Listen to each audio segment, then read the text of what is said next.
Hey everyone, so May is National Photography Month. So this month we're going to be learning a little bit how to take a photograph with whatever camera you have available, whether a phone or a camera, or maybe a disposable camera, anything will work. So today we're going to be talking about how to compose a photograph. And we're going to be learning about the rule of thirds, which is a way that you can make your photograph really interesting to the viewer by thinking about how your eyes move around the photograph when you look at it.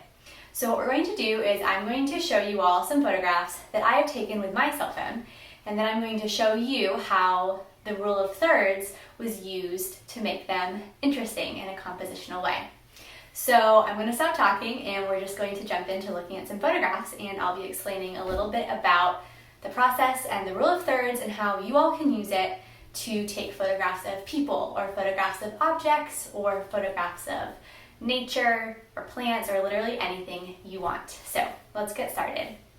You might think, if you don't know, that your eye would naturally go to the middle of the composition. But actually, we have learned that our eyes naturally go to one of the 4 intersections that you find when you divide your photo into 9 quadrants with 4 lines. So if you look at this white piece of paper that I have on the screen, there are 4 red circles drawn. And so those are the areas where your eye naturally gravitates to, where your eye naturally goes when you're looking at an image. And so you can use that to your advantage as a photographer so that people are interested in your photo and they spend more time looking at it because their eye is moving around the picture. So what we're going to do now is look at some photographs that I have taken. And I took all these photographs using my cell phone. So this first photograph is a horizontal landscape. Now you can see that I have drawn the rule of thirds over my image so that I can see how closely I followed it. So if we look at the image, we can see that the horizon line, like where the sky meets the earth, that is roughly like 1/3 of the image. And then the figure, the biker in the image, is on the right-hand side of the image and pretty much, on that line as well. And you can see that, in fact, the person's head is like right around the third mark too.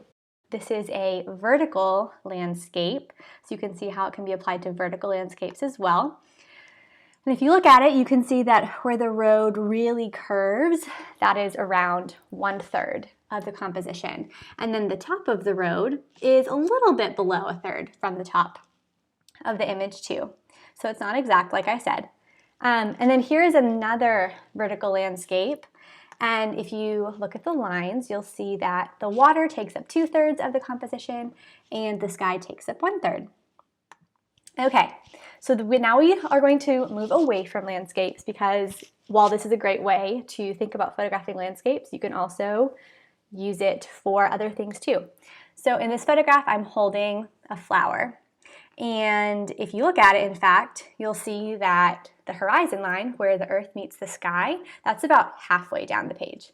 But because the subject matter of this photo, the focus, is the flower in my hand, you will see that the flower on the right, that like little blossom, is around 1/3 of the way into the composition. And last, we are going to look at this photograph of a little child and an adult at a baseball game. And when we look at it with the grid, we can see that the child's head is on the bottom third, and then the adult's head is, to another third up. And then looks like the other side, the outfield, is also on that same line, and then the sky takes up the top third of the image. So for your activity today, you are going to take 5 images thinking about the rule of thirds. So here is a list that I have made, and each image will be of something on this list. So you're going to take an image of something from your kitchen, and then an image of your home, an image of a tree, your hand, and then of a car. And so you're going to use the rule of thirds to think about a creative way to compose the image. All right, so that's it. I hope you learned a little bit and that you can take this information and make your own photographs and have some fun. Like I said, you don't have to follow this exactly. It's just like a general guideline to think about as you're looking for images and maybe even designing some of your own images to take. If you have any questions, let us know, and I'm excited to see what you all make and what photographs you take.